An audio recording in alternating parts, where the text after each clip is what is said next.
Sampai Nabi bilang dalam hadisnya begini, tidak akan terjadi hari kiamat, kata Nabi, la taqumus sa'ah, sampai kalian akan melihat orang melakukan pernikahan, perzinahan di tengah jalan. Bak binatang. Apakah binatang itu mau melakukan hubungan badan? Mohon maaf, ayam. Ayam berhubungan badan di mana letak, di mana dia mau dibuat. Ini manusia seperti itu sekarang. Di Eropa memang itu perbuatan mereka. Uniknya Pak, di Australia itu kalau Bapak Ibu lihat satu taman, di taman itu Bapak Ibu, di taman itu, siapapun yang sudah masuk ke taman itu, mereka bebas melakukan apapun asalkan tidak berzina hubungan badan. Mau berpelukan, mau berciuman lebih daripada itu silahkan.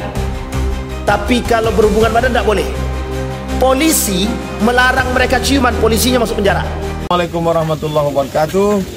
Saya bersama Biker Subuhan Pekanbaru Riau. Bagi yang sudah bergabung istiqomah, bagi yang belum segera bergabung. Kiamat sudah dekat. Berkah selalu, sukses. Assalamualaikum warahmatullahi wabarakatuh.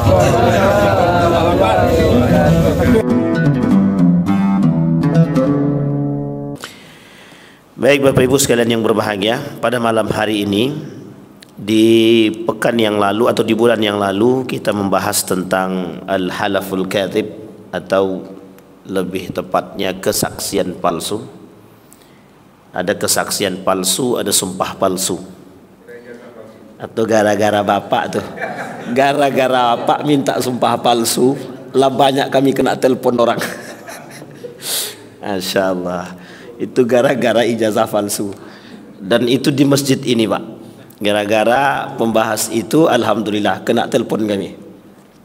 Tapi mudah-mudahan malam hari ini insyaallah tak bahas ijazah palsu lagi kita.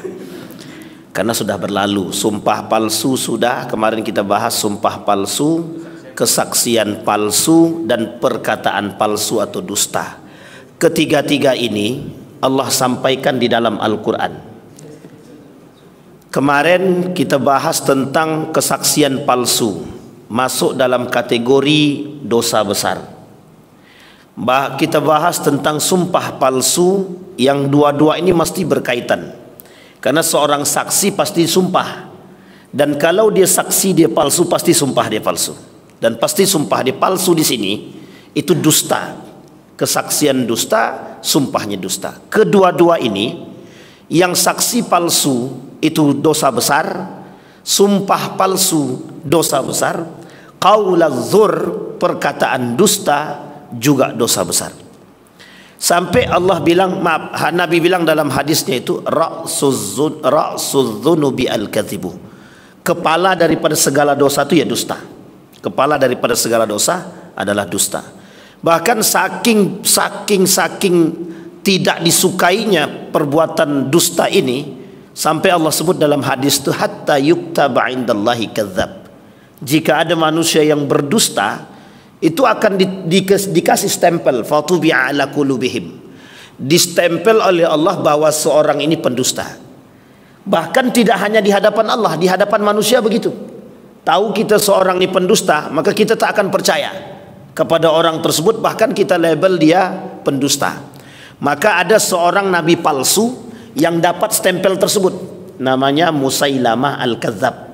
Saking pendustanya dikasih label namanya Kadzab, disandarkan dengan nama dia, nama nabi palsu namanya. Siapa nabi palsu tersebut? Musailamah al-Kadzab. Kenapa kok dikasih label Kadzab? Saking pendustanya. Nah, jadi itu pembahasan kita yang pada bulan yang lalu. Di malam hari ini kita akan membahas tentang dosa besar selanjutnya, al-kabiratul asyirah.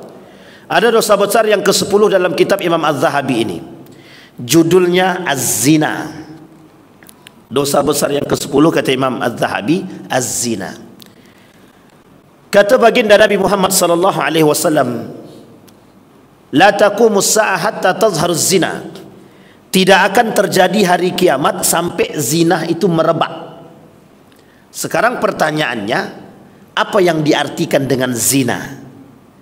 Sehingga kalau kita temukan dalam perkataan qaulul ulama atau min aqwalil ulama, dari perkataan para ulama, ada zina mata, ada zina telinga, ada zina lisan, Semua punya zinah, dan ada zinah hati.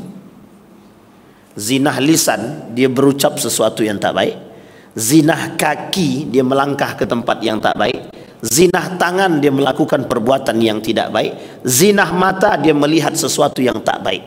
Zina mulut, zina hidung, mencium sesuatu yang tidak baik, yang bukan pada haknya, yang bukan pada tempatnya.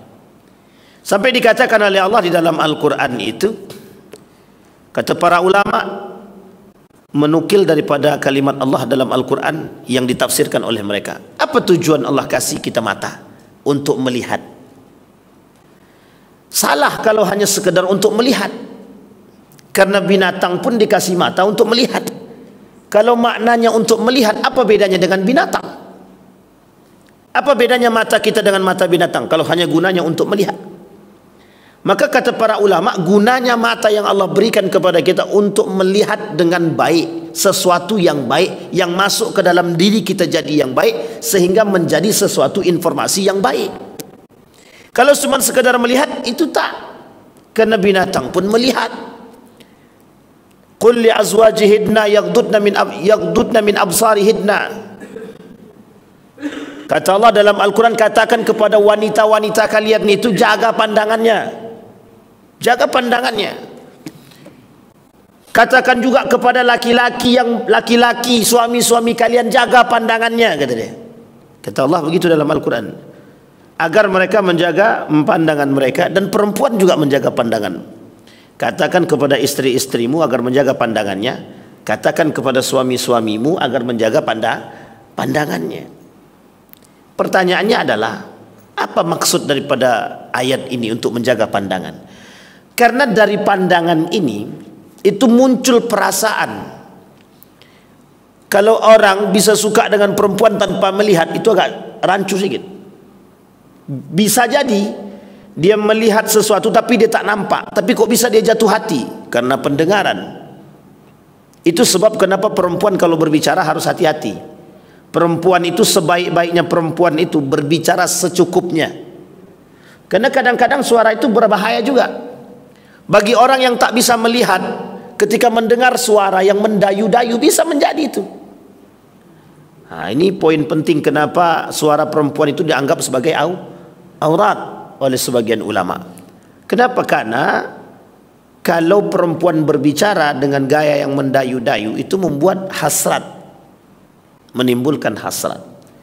Maka bisa dengan telinga, bisa, karena sumber informasi itu dua yang ada pada diri kita nih.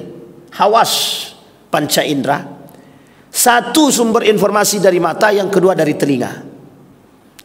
Maka sesuatu yang masuk, yang dipandang yang tak baik, itu akan dicerna dengan cara yang tak baik. Mohon maaf. Mata kalau memandang pada sesuatu yang tak layak, yang tak baik, maka akan dicerna dengan tak baik. Yang ditengoknya perempuan tak pakai baju, maka yang terbesit dalam otaknya akan diganggu oleh iblis itu. Kata setan, nah kau bayangkan tuh, itu bini kau bukan? Setan mengajak kita, Pak. Akhirnya yang terbenam apa? Mohon maaf, kotoran yang ada dalam otak berdasarkan daripada informasi yang diterima, yang diambil atau yang melalui mata tadi, masuk ke dalam otak. Kalah hati kecil kita, menang nafsu dia, apa yang terjadi? Mohon maaf, dia melakukan perbuatan yang tidak disukai. Entah itu dia zina, entah itu dia melampiaskan pada hal yang tidak baik. Jatuhnya apa? Zinah mata. Zinah telinga, mendengar daripada perkataan yang tidak baik, mendengar dari perkataan orang-orang yang tidak baik, sama menyebabkan informasi yang masuk tak baik. Yang kita dengar hanya orang-orang yang bergibah saja, yang masuk hasil gibah itu. Sehingga ketika masuk dalam diri kita hasil gibah tadi, ada beberapa hal yang muncul dalam benak kita. Satu, suuzon. Yang kedua, berfikiran negatif, sama dengan suuzon. Yang kedua itu lebih tepatnya membuat hati kita rusak. Sehingga yang terfikir dalam benak kita satu saja, justifikasi. Mending kalau yang kita justifikasikan itu baik tapi ternyata buruk. Oh, ternyata si anu itu selama ini begini. Padahal kita baru dapat sumber informasi dari satu belah pihak. Karena kita sudah percaya terlebih dahulu, masuk dalam kategori zina, pendengaran, maksiat. Maksudnya apa? Zina di sini daripada anggota tubuh tadi? Maksiat. Kaki melangkah ke tempat-tempat yang tak baik. Pergi ke tempat, mohon maaf, kalau dulu ada namanya doli, pergi ke sana. Pergi ke tempat hiburan malam yang isinya perempuan semua, laki-laki bercampur baur. Pergi ke tempat perjudian, maksiat, zina. Mulut berucap yang tak baik, mencium yang tak baik, zina. Tangan memegang yang tak baik, yang tak pantas, zina. Mengambil daripada hak orang lain, zina, maksiat. Maka maksud daripada zina dalam anggota tubuh itu adalah kemaksiatan. Dan semua itu disebut dengan kemaksiatan. Nah, ada zina yang lebih berbahaya daripada itu, yang tingkatnya lebih besar. Apa itu? Zina dalam hubungan antara laki-laki dan perempuan, atau laki-laki dengan laki-laki, atau hubungan saudara. Wali kota Pekanbaru menangkap orang-orang yang melakukan perbuatan yang tidak senonoh. Lesbi, gay, bisexual, and transgender. Laki-laki suka dengan laki-laki, perempuan suka dengan perempuan. Ada yang suka dua-duanya, dan ada orang yang kemudian transgender. Transgender itu laki-laki menyerupai perempuan, perempuan menyerupai laki-laki. Apa kata Allah kata Nabi dalam hadisnya? La'anallahu syabbahar rijal bin nisa' wan nisa'u bir rijal. Dilaknat oleh Allah laki-laki yang menyerupai perempuan, yang perempuan menyerupai laki-laki. Transgender masuk dalam kategori ada laki-laki merubah kadrat dia menjadi perempuan, ada perempuan merubah kadrat dia jadi laki-laki. Kalau dia punya dua jenis kelamin, bagaimana Pak Ustaz? Kalau memang dua jenis kelamin, ya dia tinggal pilih sesuai dengan, mohon maaf, sesuai dengan nurani dia, kecenderungan dia. Oh, kecenderungan dia ke laki-laki Pak Ustaz, ya dia pilih laki-laki. Kecenderungan dia ke perempuan, dia pilih perempuan. Ada beberapa orang yang ada di Indonesia ini memiliki kelamin ganda, dan mereka memilih salah satu di antaranya. Berarti apa yang dikatakan dengan transgender tadi? Kalau secara garis luas atau lebih melebar lagi, perempuan yang tidak terima dilahirkan dengan seorang perempuan, yang laki-laki tidak terima dilahirkan sebagai seorang laki-laki. Tidak mau. Ada yang begitu, ada. Baru-baru ini ada seorang perempuan, bukan perempuan, laki-laki tapi kayak perempuan, berangkat umroh dia. Uniknya dia masuk dalam barisan laki-laki, normal, karena memang asal dia laki-laki. Tapi ada setelahnya, dia laki-laki menyerupai perempuan, dia masuk dalam barisan perempuan, maka dihujatlah. Maka kalau bahasa lain kita ini banci dan bencong ini banyak gitu. Waria, wanita pria, wanita menjadi pria. Tak hanya itu, pria juga banyak jadi wanita.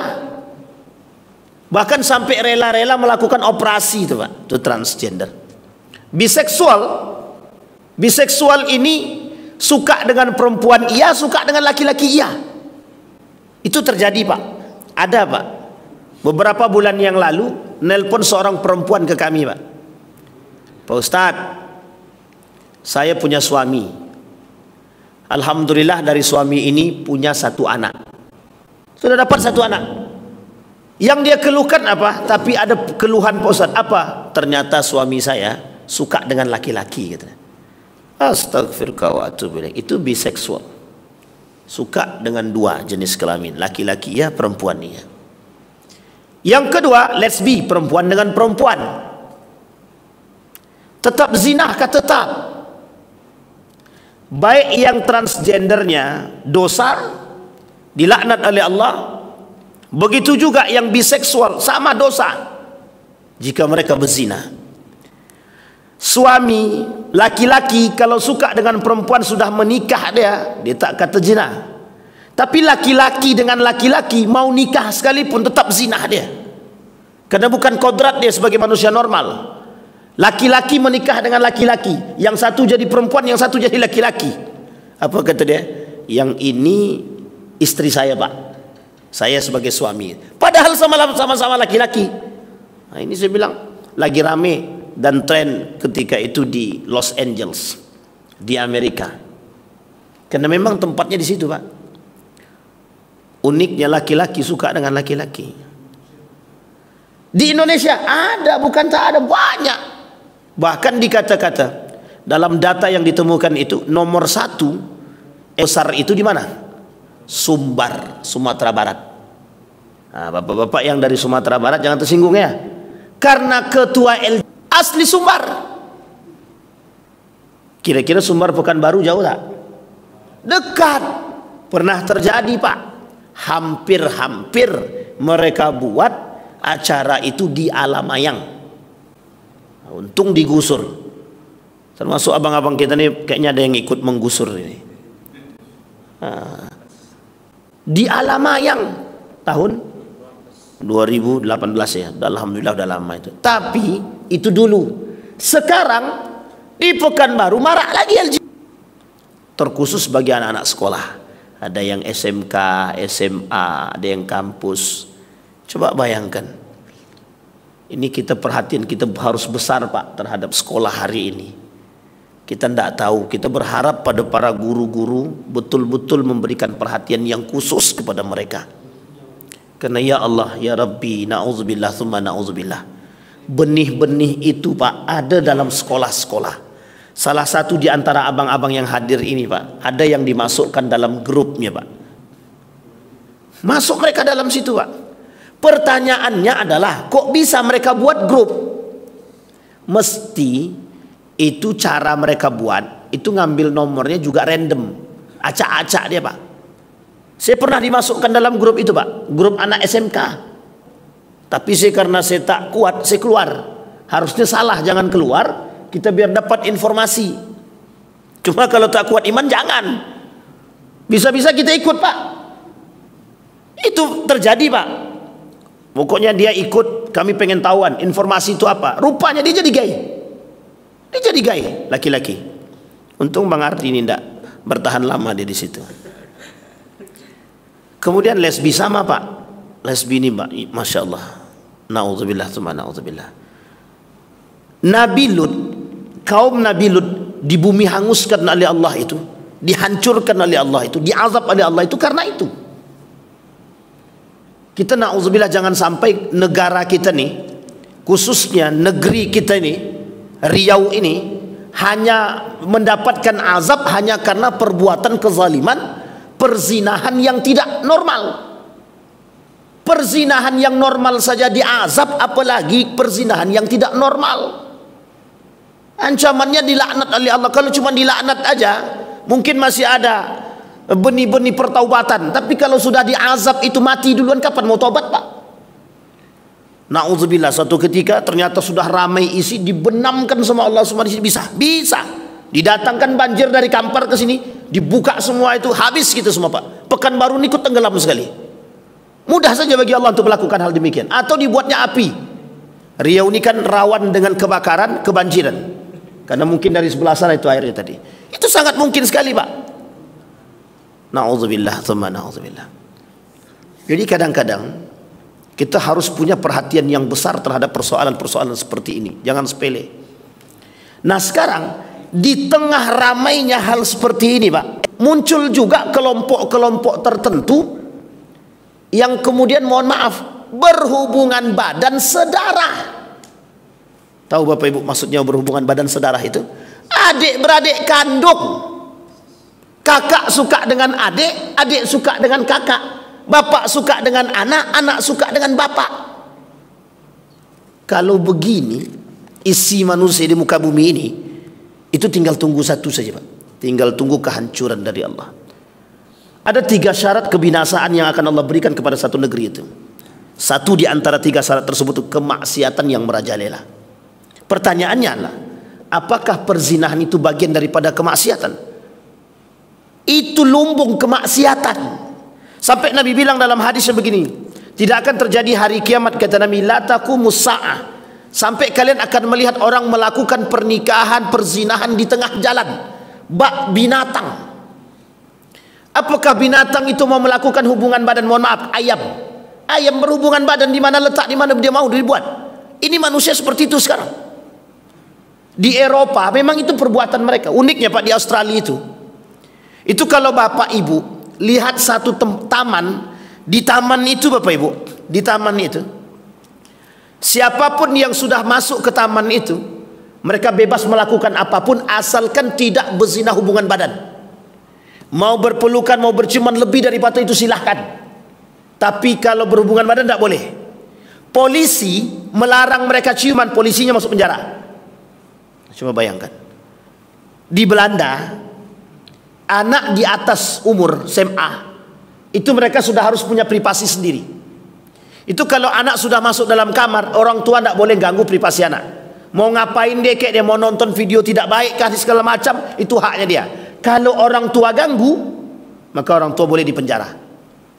Coba bayangkan. Ini kalau sempat sistem seperti ini diadopsi dari luar masuk ke Indonesia, ini westernisasi, kebarat-baratan. Kita sedang meniru gaya barat itu Pak. Kita ambil contoh ya. Orang sekarang, perempuan itu lebih senang terbuka daripada tertutup. Dulu laki-laki pakai celana pendek, sekarang dah banyak bapak-bapak pakai celana pendek malu. Sekarang pakai celana panjang. Dulu perempuan pakai celana panjang, malu dia pakai celana pendek. Sekarang balik dia Pak. Bangga dia pakai kolor aja. Bangga dia Pak. Bahkan tank topnya, celana pendek nampak paha dia. Itu bangga sekali itu Pak. Kalau kita tegur, apa kata dia? Jangan curi-curi pandang. Kalau mau pandang, pandang aja sekali kata dia.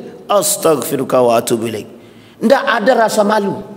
Sampai Nabi kata nanti di akhir zaman itu akan hilang, lenyap daripada manusia itu rasa malu. Dan itu sekarang sudah terbukti Pak. Tidak ada malu-malunya mereka, mohon maaf, berpelukan di depan umum yang bukan suami istri. Sedangkan suami istri saja, suami istri dalam etikanya itu dilarang oleh Nabi bermesraan di depan umum, dilarang. Suami istri. Lah ini bukan suami istri, entah suami orang entah istri orang, dia pelukan Pak. Itulah model perzinahan sekarang. Maka kata Nabi, zina ini kelak di akhir zaman akan merebak. Kita lihat sekarang. Mohon maaf ya Bapak Ibu, dulu kita nih kena sindrom para artis. Para artis itu kadang-kadang membawa, ya sebagian lah di antara mereka membawa perilaku-perilaku yang buruk. Apa contohnya? Berpakaian-pakaian yang tidak baik. Kadang-kadang kasus-kasus mereka diviralkan di televisi dan ditonton. Kita ambil contoh saja. Apa namanya? Silet. Apa kepanjangan silet itu? Silet selebriti, pokoknya itulah. Nah, itu pokok terserahlah. Pokoknya tentang berita selebriti. Mau rumah tangga dia hancur, dapat di situ. Mau dia selingkuh, ada di situ. Semua ditampakkan sekarang Pak. Uniknya banyak ibu-ibu yang nonton itu. Coba bayangkan. Jadi kadang-kadang kita nih kalau melihat kasus-kasus sekarang ini, ya Allah ya Rabbi, seolah-olah kiamat itu seakan-akan dekat saja. Apa sebab? Iman tak ada, ilmu remah, ilman lemah, rasa malu hilang. Yang terjadi pada diri mereka, mohon maaf Pak, disebutkan oleh Allah dalam Al-Quran itu. Ulaika kal an'am bal hum adal. Mereka layak seperti binatang, bahkan lebih daripada binatang. Kenapa demikian? Qulubuhum la yafqahun. Mata mereka, hati mereka, telinga mereka, semuanya itu tidak mereka gunakan pada tempatnya. Sehingga mati hati mereka. Mereka tak menerima mau'izah, kebijaksanaan agama, sehingga mati hati ini. Kata Allah, kalau sudah mati hati itu dan manusia melakukan kemaksiatan, balhum adal, lebih berbahaya, lebih sesat daripada binatang itu sendiri. Maka mohon maaf Bapak Ibu, perkataan Nabi itu tak mungkin tak terbukti, pasti terbukti. Apa contohnya? Dulu ada doli itu Pak, mohon maaf ya, mereka berhubungan badan, PSK itu sembunyi-sembunyi, ada tempatnya, tidak terang-terangan. Sekarang namanya PSK online, prostitusi Dulu kita harus datang ke Surabaya kalau mau pesan. Kalau sekarang tak perlu, ada di online, namanya prostitusi online. Jadi apa? Sarana semakin diperdekat, Pak. Pasar kemaksiatan semakin dimudahkan. Dan ini na'udzubillah tsumma na'udzubillah. Dan dulu, Pak, ada yang disebut dengan ayam kampus. Nah, ini Bapak Ibu, Bapak jangan pula mencari tahu ya. Ayam kampus ini perempuan-perempuan, dia mahasiswa, tapi mohon maaf jangan tersinggung, mahasiswa tapi mereka menjual diri mereka hanya untuk mendapatkan duit dengan berbagai macam alasan. Memang tidak semua, Pak, tapi ada sebagian kecil di antara mereka yang melakukan perbuatan tersebut. Tapi itu jelas sudah mencoreng. Yang mereka buat adalah zina. Sekarang pertanyaannya, apakah zina itu harus sampai berhubungan badan, Ustaz? Tidak. Berciuman zina, berpelukan zina, duduk berduaan zina. Duduk berduaan zina. Namanya berhalwat. Yang ketiganya siapa? Syaitan. Apa kata syaitan? Udah pegang aja tangan, kan cuman pegang tangan aja. Setelah pegang tangan dipegang, lain yang dibuat. Maka jangan coba-coba, jangan coba-coba maka pezinahan. Apa kata Allah di dalam Al-Quran? Wala taqrabuz zina innahu kana fahishatan wa sa'a sabila. Kata Allah, jangan kalian coba-coba mendekat zina. Ini mendekat, Pak. Mendekat itu kata para ulama belum melakukan, tapi baru mendekati. Kita ambil contoh, datang ke tempat prostitusi, meskipun tak berzina, tapi kan mendekat. Yang kedua, datang ke tempat barbar. Barbar itu apa ya? Diskotik yang di dalamnya banyak laki-laki perempuan yang bercampur aduk, yang mohon maaf, yang bukan membuat kita malah semakin jauh dari maksiat, tapi membuat kita semakin dekat dengan maksiat atau ladang kemaksiatan. Itu berbahaya atau tidak? Bagi orang yang tidak punya iman yang kuat, berbahaya. Tampak satu mak, tante-tante gaul, tengok satu, na'udzubillah tsumma na'udzubillah. Walladzina la yad'una ma'allahi ilahan akhar wa la yaqtuluna an-nafsa allati harramallahu illa bil haqqi wa la yaznun, kata Allah. Membunuh tak boleh kecuali yang sudah ditentukan yang dibenarkan. Kemudian mensekutukan Allah tak boleh. Berdoa selain Allah tak boleh. Tapi ada kalimat itu yang digandeng dengan Allah dengan kalimat dua tersebut. Wala yaznun. Hei manusia, orang-orang beriman, jangan kalian berzina. Jangan zina mata, jangan zina hidung, jangan zina mulut, jangan zina kaki, jangan zina tangan, jangan zina hati. Kenapa? Dari situ, Pak, mulai zinahnya dari situ. Kami, Ustadz, tidak ada pegangan, cuma duduk bareng aja. Hari ini duduk bareng, besok pegang tangan, besok lebih daripada itu. Jadi Bapak Ibu yang punya anak laki-laki dan perempuan, tolong dikasih batasan, Pak. Kalau dia berbaur dengan laki-laki, kalau bisa dilarang. Kalaupun sulit, tolong betul dikasih batasan. Orang tua harus tegas dalam urusan ini, Pak. Jangan sampai nanti menyesal di akhir. Na'udzubillah tsumma na'udzubillah. Wa man yaf'al dzalika yalqa athama yudha'af lahu al'adzabu yaumal qiyamah wa yakhlud fihi muhana illa man taba. Kata Allah, yang melakukan perbuatan tiga tadi, berdoa selain daripada Allah atau syirik kepada Allah, yang kedua membunuh manusia yang tidak haknya untuk dibunuh, yang ketiga dia berzina, Allah lipat gandakan atas mereka azab kelak di hari kiamat. Wa yakhlud fihi, dan akan kekal mereka di dalamnya, illa man taba, kecuali mereka yang bertaubat. Jadi Bapak Ibu, persoalan zina ini tidak main-main. Kemudian ayat selanjutnya, az-zani waz-zaniyatu fajlidu kull az-zaniyatu waz-zani fajlidu kulla wahidin minhuma mi'ata jaldah. Orang yang berzina cambuk sampai berapa kali? Mi'ata jaldah. 100 kali cambukan. Kalau dulu cambukannya dengan pelepah kurma. Kalau sekarang cambukannya bisa menggunakan pohon kelapa sawit.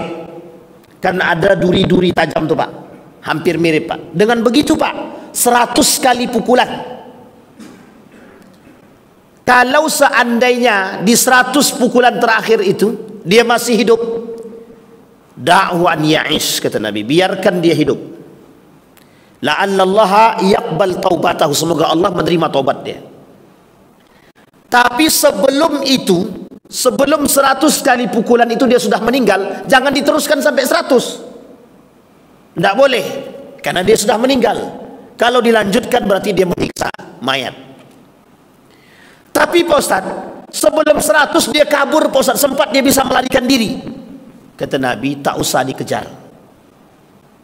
Satu ketika sahabat Nabi ada yang mengejar dan dipukulnya Pak sampai mati, dilemparnya batu sampai mati.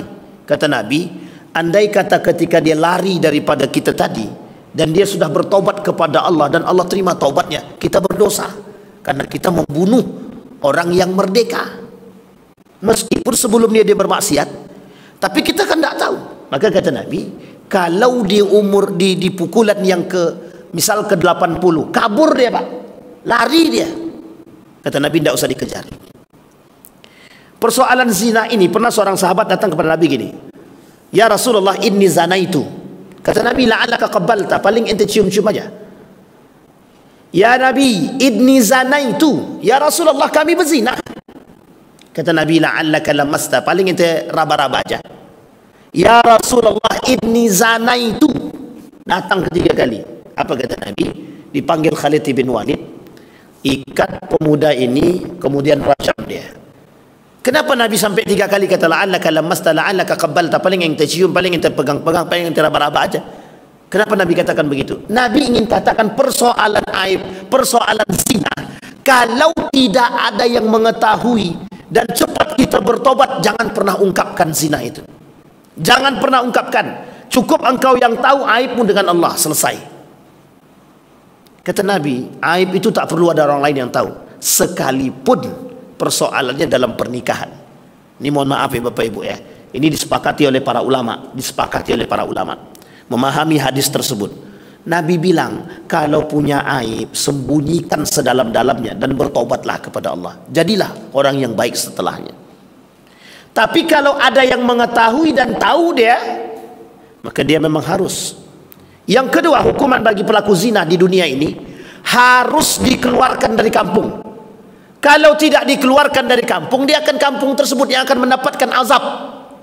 Illa man taba, kecuali dia betul-betul bertobat dan kita bisa pastikan dia bertobat. Ini mohon maaf Pak ya, ini RT RW penting nih Pak untuk mengetahui hal demikian. Kadang ada kos-kosan yang kita tidak tahu isinya siapa, rupanya perempuan bolak-balik laki-laki ke sana. Pastikan betul Pak, di kampung kami pernah terjadi Pak, bolak-balik laki-laki datang ke situ. Kita curiga, siapa laki-laki ini? Setelah ditanya alasannya sepupu ya. Sekalipun sepupu sebenarnya mereka bukan sepupu nih Pak, mohon maaf ya, sepupu itu boleh nikah. Sepupu baik dari sebelah ayah maupun sebelah ibu boleh nikah. Jadi sangat mungkin Pak, mohon maaf, sedangkan hari ini saja, sedangkan kakak dengan adik aja bisa berhubungan. Coba bayangkan, itu jelas dosa besar itu. Sampai di sini paham ya Bapak Ibu ya. Jadi sebenarnya kita ini sedang menunggu, seperti sedang menunggu azabnya Allah dengan perbuatan-perbuatan keji, al-fakhs yang hari ini terjadi. Sampai Nabi bilang dalam hadisnya itu, ada 5 tanda kiamat itu. Satu diantaranya itu wa tazharul fitan, munculnya fitnah-fitnah. Nah kata Nabi dalam hadis yang lain, fitnah yang nampak itu wa tazharul fakhsh, munculnya perbuatan-perbuatan yang keji. Salah satu di antara perbuatan keji itu apa? Ya ini Pak, perzinahan itu. Jadi persoalan zina Pak, jangan diremehkan Pak. Ini ada janda, rumah dia janda, 1 anak, suami dia meninggal atau entah kemana suami dia, bolak-balik laki-laki datang ke sana, langsung tanyakan siapa dia. Kalau dia sudah nikah, minta surat buku nikah dia. Kalau dia nikah siri, minta bukti saksi yang nikah siri itu siapa. Karena jangan sampai Satu kampung yang diazab oleh Allah hanya karena perzinahan satu orang. Karena sekalipun di kampung itu ada ustadz dia, ada dai dia, ada alimnya di situ, kalau ada perbuatan zina baik LGBT, lesbi, gay dan lain sebagainya, baik hubungan saudara atau perzinahan secara itu, tidak tahu kita, itu dilaknat oleh Allah satu kampung, Pak. Ustadz-ustadznya pun ikut dilaknat sekali. Jadi azab itu datang tak memandang, Pak. Kenapa tak memandang? Karena perhatian itu penting. Jadi Allah tidak mungkin mengasih azab itu langsung dipilih-pilih aja dulu. Tidak, langsung dikasih. Buat apa tujuannya? Biar manusia itu, masyarakat itu memperhatikan, sadar dia dengan perbuatan itu.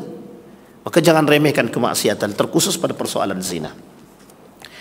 Kemudian kata Allah, wala ta'khudh bima ra'fatun fi dinillah in kuntum tu'minuna billahi wal yawmil akhir wal yashhad adzabahuma ta'ifatun minal mu'minin. Biarkan orang-orang mukmin melihat ketika dicambuk itu. Bayangkan, Pak, orang yang melakukan perzinahan itu layaknya dihukum terang-terangan. Kenapa kok dihukum terang-terangan? Biar semua orang-orang beriman ini menyaksikan. Begitulah perbuatan yang harus diazab bagi orang-orang yang melakukan perbuatan zina. Itu baru di dunia, Pak. Bagaimana ketika di akhirat? Allah kasih azab, Allah kasih azab.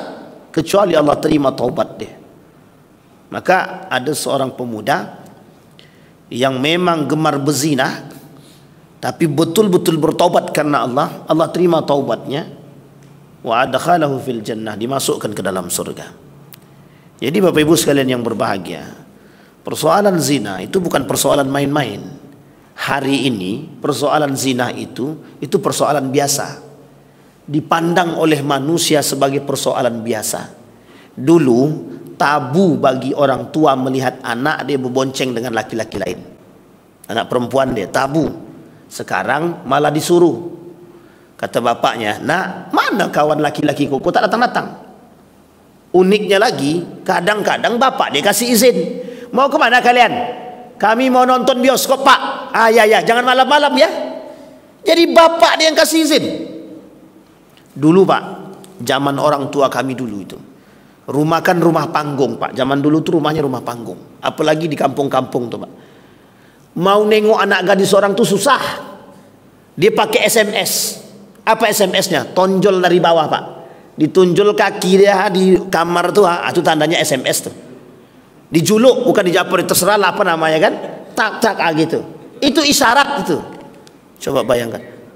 Kode. Begitu zaman dulu, Pak, saking susahnya. Kalau sekarang enggak. Pergilah, jangan malam-malam ya, kata orang tua dia. Uniknya, kadang orang tuanya, mohon maaf, yang tanya, nak, udah umur segini kok enggak punya pacar lagi, nak? Apa tak ada yang suka sama dirimu? Sampai dibegitukan sama orang tuanya sekarang.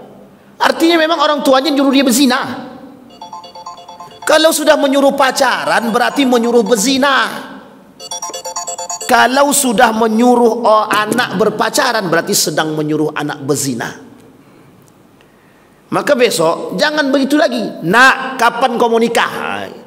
Kesenang, langsung nikahkan, Pak. Pokoknya, nak, kalau kau bonceng dengan laki-laki lagi, besok bapak nikahkan lagi. Tapi, Pak, saya masih SMP, Pak, lantaknya. Kalau perlu jangan masuk pesantren. Jadi seolah-olah pesantren itu tempat penitipan makhluk-makhluk yang jahat gitu. Ya, na'udzubillah, itu mah na'udzubillah. Kembali kepada poin tadi. Apa kata Ibnu Mas'ud? Wa an Ibnu Mas'ud radhiyallahu anhu qala, qultu ya Rasulullah, ayyu dhanbi a'zam 'inda Allah ta'ala? Qal an taj'alu lillahi niddan wa huwa khalquka. Fa qultu in dhalika li'azim la azimun. Thumma ayyun? Qal an taqtulu waladaka khasyata an yu'attim. Qultu thumma ay? Qala an tazni bi khalilati jarika. Dan ini pernah terjadi. Kata Ibnu Mas'ud kepada Nabi, apa dosa yang paling besar? Satu, menjadikan Allah itu sekutu bagi Allah, menjadikan sekutu bagi Allah. Allah punya kawan. Artinya berdoa selain daripada Allah, bersumpah selain daripada Allah, itu masuk dalam kategori itu. Mengharap selain daripada Allah, meminta pertolongan selain daripada Allah. Yang kedua, membunuh anak takut akan kemiskinan. Contohnya, ini mohon maaf ini banyak terjadi nih Pak, sangat banyak tadi. Orang tua yang membuang bayi. Kalau tak mau punya anak, jangan buat anak. Ini anak dibuat, setelah jadi anak ditaruh di tong sampah. Itu pelaku seperti ini mohon maaf Pak, betul banyak kita temukan. Baik di Riau, di Jawa, di kota-kota. Kadang anak ditaruh di depan pintu orang, di depan rumah orang, kadang di tong sampah ditaruhnya Pak. Kadang dibunuhnya. Ya Allah ya Rabbi. Termasuklah pelaku yang suka melakukan pengguguran. Menggugurkan apa namanya? Janin. Itu dosa besar. Dosa besar. Sama dengan dosanya membunuh. Kalau menyia-nyiakan sama Pak. Pengkhianat kata Allah. Orang yang tidak bisa menerima amanat dan dia berkhianat kepada Allah dan Rasulnya. Allah kasih dia anak dalam bentuk amanah, dia khianati kepada Allah. Dosa besar, dosa besar. Apalagi berkhianat kepada Allah. Coba bayangkan. Jadi Bapak Ibu sekalian yang berbahagia, terlalu banyak persoalan-persoalan seperti ini yang kita temukan itu. Nah itu, kita membunuh anak, menyia-nyiakan anak, kemudian kita buang anak hanya takut kemiskinan. Ingat, anak yang diberi, setiap manusia yang diciptakan oleh Allah, yang dilahirkan ke muka bumi ini, punya masa sendiri, punya rezeki sendiri, punya kehidupan sendiri. Kalau Allah kata dia tetap hidup, hidup. Kalau Allah kata dia mati, mati Pak. Itu harus keyakinan umat orang-orang beriman. Nah yang ketiga, kata Nabi, antasni bi khalilati jarika, berzinah dengan anak tetangga. Berzinah dengan anak tetangga. Ini banyak maknanya Pak. Makna lainnya, seorang suami yang sudah resmi menikah berselingkuh dengan istri tetangga. Ini ada lagunya Pak. Selimut tetangga, hangati dirimu, kata dia kan. Itu lagu tak betul. Dan itu dinyanyikan. Yang seperti ini na'udzubillah. Masih mending Pak lagunya Ahmad Dhani itu Pak. Istri pertama marah, istri kedua nikah, istri tiga, kata dia. Nah, ini lain cerita Pak. Menikah dengan anak, mohon maaf, berzinah dengan anak tetangga. Maksudnya apa? Menikah dengan perempuan-perempuan. Uniknya Pak, kalau perempuan yang diselingkuhi itu belum punya suami, berarti masih dalam kategori perawan gitu, bik, maka dia tetap berzina. Tapi yang lebih besar dosanya, berselingkuh dengan istri orang. Nah, ini tolong perhatikan yang sudah punya istri. Orang yang berselingkuh dengan istri orang dosanya banyak. Satu, berdosa pada diri dia sendiri, berdosa pada istri dia, berdosa pada suami orang, berdosa pada istri orang. 4 dosa sekaligus. Kalau dia berzina, berselingkuh dengan perempuan yang belum menikah, dia mungkin tak sebanyak itu dosa dia, tapi tetap berdosa, tetap zina. Dan sekarang kita tengok Pak, itu menjadi tren. Uniknya pelaku-pelaku itu, mohon maaf jangan tersinggung. Kadang-kadang pelaku-pelaku itu kadang-kadang orang-orang yang mengerti. Berita-berita, si fulan ditangkap di hotel dengan istri orang. Coba bayangkan, anggota apa namanya? Anggota ini, anggota dewan tertangkap misalkan. Ya Allah ya Rabbi, na'udzubillah summa na'udzubillah. Begitulah kondisi kita Pak. Apa pemicu mereka berzina? Pemicu mereka berzina ini Pak, mata. Apa pemicu mereka berzina? Ini Pak, telinga. Apa pemicu mereka berzina? Iman mereka tak ada. Apa pemicu mereka berzina? Ilmu mereka tak ada. Apa pemicu mereka yang lebih besar berzina? Mereka tak takut dengan Allah. Tidak takut Pak dengan Allah. Uniknya mereka yang mengerti agama, mereka yang berilmu, mereka yang melakukan perbuatan demikian. Na'udzubillah, thumma na'udzubillah. Mudah-mudahan insyaallah di pertemuan yang akan datang kita lanjutkan. Mudah-mudahan apa yang kita sampaikan ini bisa menjadi perhatian bagi kita, agar kita bisa menjaga tetangga kita, keluarga kita, lingkungan kita, orang tua kita. Qu anfusakum wa ahlikum nara. Jaga dirimu, keluargamu, tetanggamu, orang tuamu, lingkunganmu. Yang paling kecil yang harus kita jaga keluarga kita. Yang paling harus kita jaga lagi anak-anak kita. Jangan sampai di tengah hiruk pikuk perzinahan yang marak ini, anak kita na'udzubillah tsumma na'udzubillah menjadi pelaku daripada itu. Na'udzubillah tsumma na'udzubillah. Kita berdoa kepada Allah semoga kita dihindarkan daripada perbuatan-perbuatan fahish. Amin ya rabbal alamin. Fa'tabiru ya ulil absar la'allakum tuflihun. Assalamualaikum warahmatullahi wabarakatuh.